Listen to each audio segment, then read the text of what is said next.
right? So we are looking at printing in Python. So there is a variable which is holding this string called hello. I can, if I run this cell by writing X, it will just show an output hello. But when I do print X, it will print this. There is no out here written over here. That's why, because if I write Y over here, if I run this, now Y is being printed. So whatever the last variable is, output is by default showing that value, right? If I want print X and I want print Y, then I'll see both the values, right? Hello and 3. So if I, when I explicitly want to print something, I will use a print function. It's by it's in green. That means it's a special keyword in Python, right? Suppose now I have two new variables. I want to print something like Sam withdrew rupees 12 from bank, like a ATM receipt. How can I do that, right? So to do, for checking the type of any variable, just run this type, and inside this you pass the variable you want to check. You will get the output. Name is not defined because I have to run this cell first. If I run this now, it will be str means string. So name is string. If I do num over here, it will be integer because num is an integer. So by this I can check the type of any variable. I want to suppose print something like this. So what can I do? So first thing is I can directly write print this thing. Okay, I can write print, and inside the argument of print, I will pass this inside brackets. So bracket means it will take some input and do something with it. So our, in case our input will be this string, right? So Sam withdrew rupees 12 from bank. It is fine. But for, so suppose you want to design a system which for a bank, whenever any person makes a transaction on ATM, it should get something printing like this. So you have to change it every time manually for every person, right? How can you automate this? By using print formatting. So I can provide a specific format which will print something for me, which depends on time, which is varying. Okay, so I want to do something like this. Print my number is this. So this is, if I use curly brackets, these curly brackets inside print statement, it means I am giving a placeholder. So in this place, you put something later on, right? And my name is this. So this generic, this will remain same. My number is, and my name is, these values will keep on changing, and I can pass these values in this dot format way. So I can do dot format. 1 is equal to num and 2 is equal to name. So when, wherever it is 1, you change it with the value in name. Wherever it is name, you change it with the sorry, when, wherever the value is 2, you change it with the variable name. Okay, so if I run this, I will get something like this. Or I can simply do something like this. Print my number is this, there is a blank space, my number is this. How to fill the blank space? Like this, format and indexing. Remember the index. So first blank means num, second blank means name, right? So I will get an output like this. I can do something like this also. Let me just copy it, and let me go to new cell, paste it. Now I want to print both the places number. I will get like this. My number is 12, my name is 12. I can replace it by name also. Both the values can be name or name, like this, right? So I can, I need to just keep in mind the it's indexing. So first one is name, first one is number, second one is name, right? This way I can print something. Next one is list. So just like when we go to market, we create a list of items we need to buy. So its list is a collection of items. How can I define list? By using square brackets. So here we have seen different brackets. We will see multiple brackets. So every bracket has a special meaning. We always need to keep this in mind. So these brackets are square brackets. These are used to define list. So this is a list of items. First item is 1, second item is 2, third item is 3, right? I can create a list which can contain items of different type. Hi, first item is a string, second item is a number, third item is a list of items, 1 comma 2, right?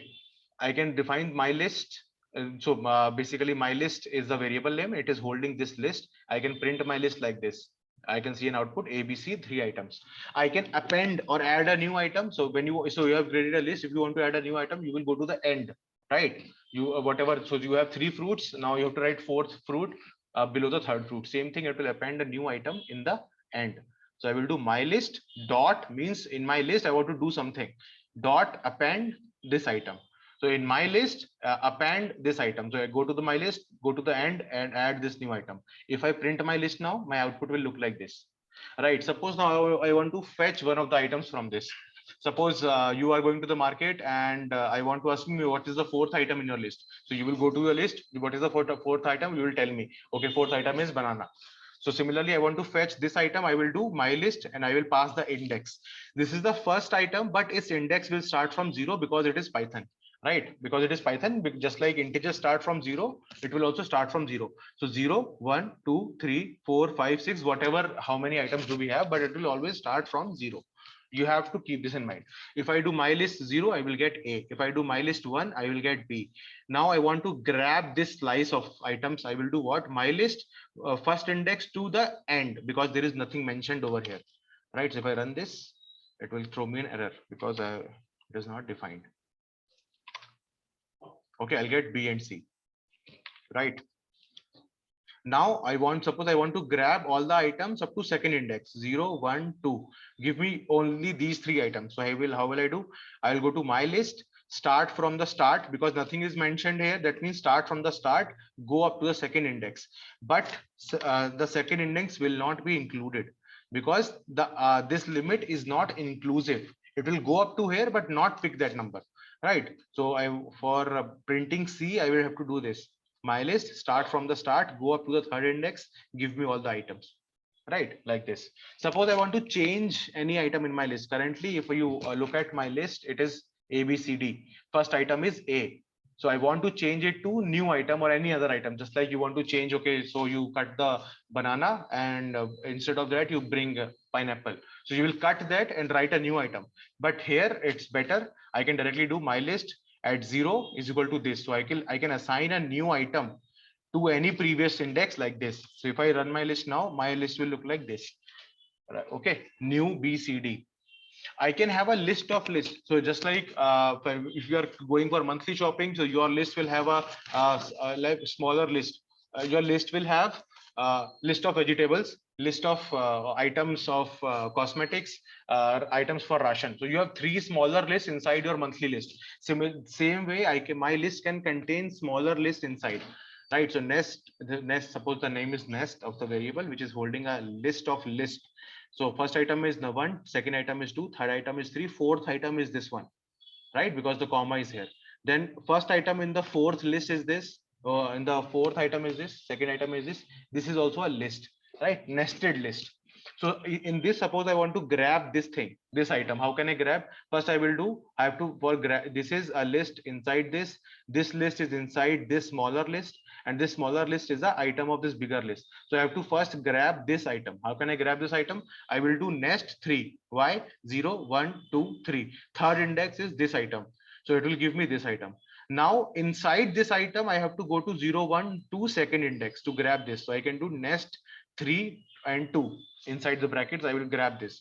Now this is, see, it's also a list. It is not a target string that I want.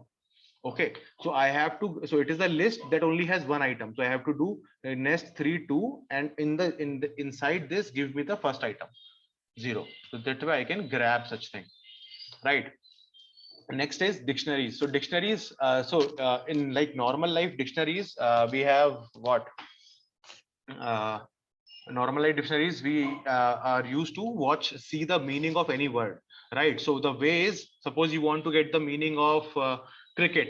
So you have to go to CRICKET, and then in front of cricket, you find the definition of cricket, right? So the way in which data is stored in dictionary is not index based. It's a word and a meaning, key and a pair, key and a value. So similarly, in dictionary, I do not have index. I have a key value and an item value. So this is my first item, and this is the roll number. Or you can say this is the key which is used to identify this item, right? So I can define it, and dictionaries are defined in curly brackets, right? So D is equal to dictionary, key 1 is equal to item 1, K2 is equal to item 2, right? So if you have worked in JSON and all, we also define items there, data in this format, curly braces and key value pair. So if I print dictionary, it will look like this. If I want to fetch this item, I will have to pass this key. So inside argument D square brackets key 1, give me the item 1. Okay, now we have boolean. So true and false, you understand true. Python also understands true. False means false, right? Then we have tuples. Tuples are what? Tuples are just uh, our list. Tuple is a list which you cannot edit. Okay, so it is defined by these brackets, normal parenthesis. So T0 is 1. If you do T0 is equal to new, it will not run. It will say tuple object does not support item assignment. That means once you are defined a tuple, you cannot change this tuple item.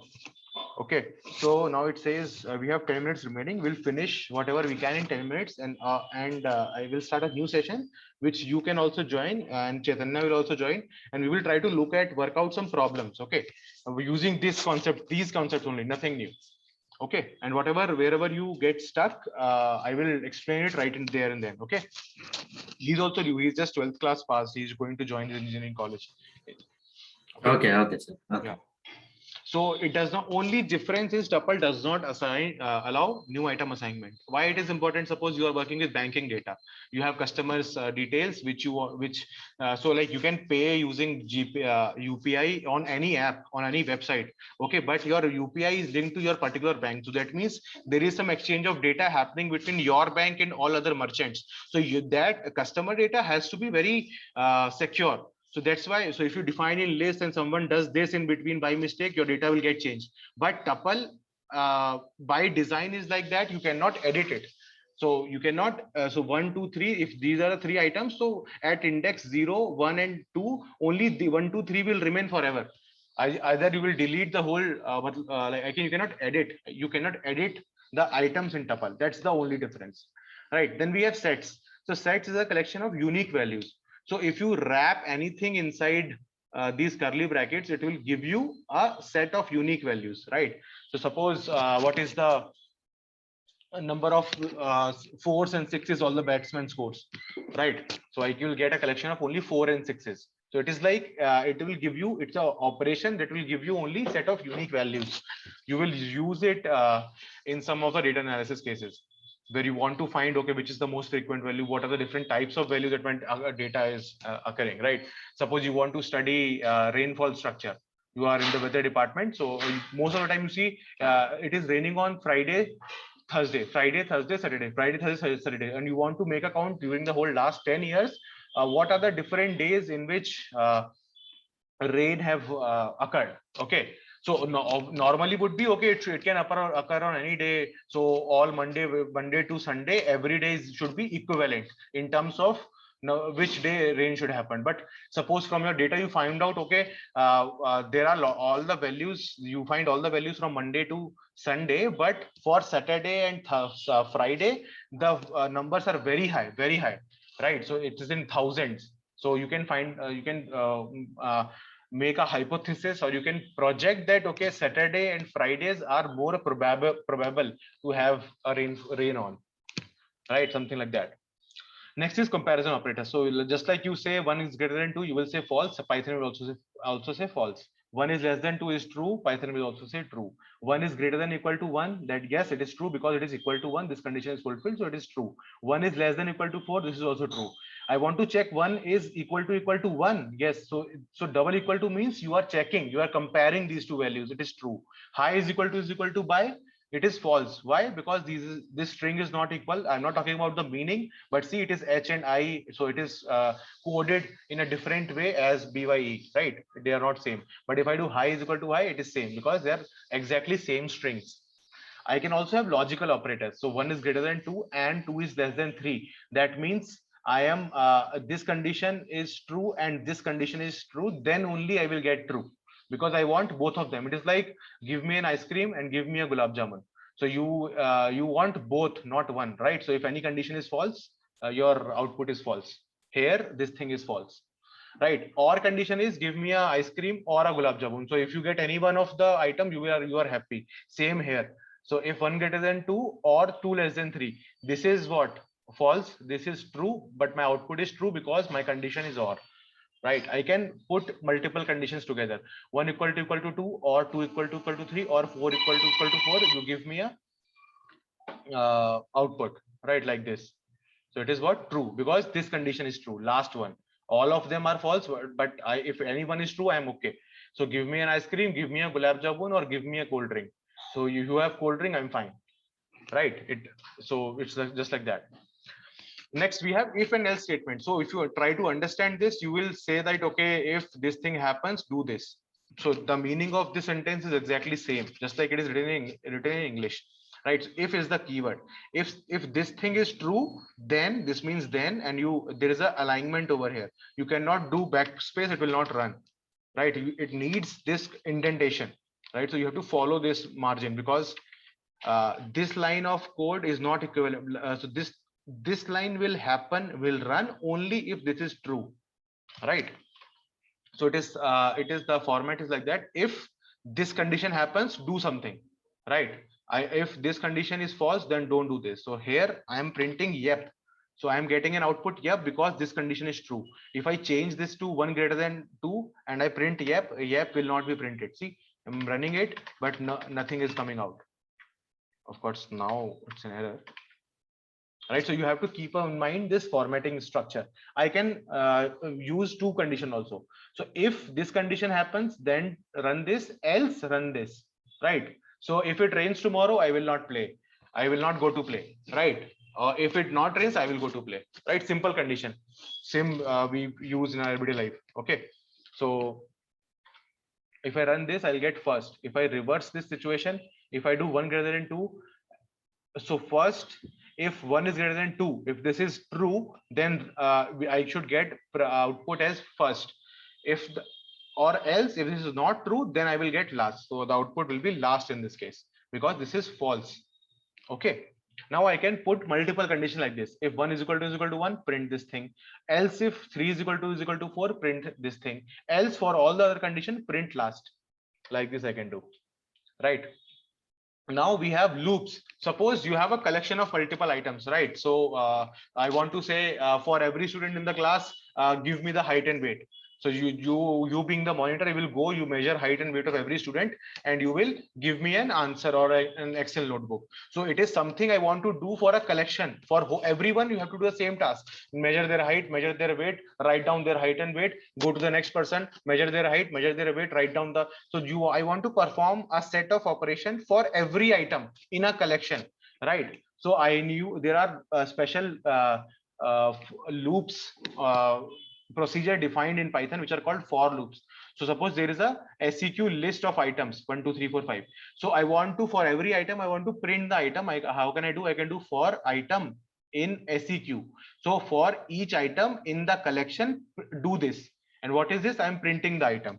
So I can get a printout like this, right? Or I can do, so this item is the will address to the individual item of the collection. Okay, so this thing is the collection, this thing will refer to the individual item. I can name it anything. So for item in seq, print yep. So for every item in this, it will go first item, it will print yep, go to the second item, it will print yep, third item, fourth and fifth. After 5 item, it will finish, right? So it is saying seq is not defined, so I have to run this, then I can run this. Right now, suppose I have named this thing as item. I can name it anything what I want, but I have to keep it meaningful. So I can call it jelly, no connection. I can, for jelly in sequence, print jelly plus jelly, right? Jelly is the each item. So what I'm printing, item plus item. So when item is 1 plus 1 2 I will get, 2 plus 2 4 I will get, 3 plus 3 6 I will get, like this, right? Then I also have while loops. While loop means unless some condition is true, give me this thing, do something. So I suppose there is a variable called I, which is initially 1, and I'm writing this loop while this thing is true, do this. What is this thing? I is less than 5. 1 is less than 5, that means print I is 1, right? Because I'm using this formatting which we saw above, right? So while I is less than 5, you keep printing this, then you increase the value of I by 1. That means this line of code means I is equal to I plus 1. So initially I is 1, I is less than 5. Yes, it will print I is dot for I is currently I is 1, right? So it will print I is 1. Next, here I will become what? I plus 1. That means I will become 1 plus 1, 2. It will go up. It will again check. Okay, I is the 2 is less than 5. Yes, it will print I is 2. Then it will go to next line. It will become I is equal to 3. 3 is less than 5. Yes, it will print 3. I is 3. It will become now 4. Yes, 4 is less than 5. Print I is equal to 4. I is 4. And now I will become 5. 5 is less than 5. No, false. It will stop here. So it will print up to 4, like this. So I am ending this meeting. I will share a new link which you can join. Okay. Sure, sure, sir.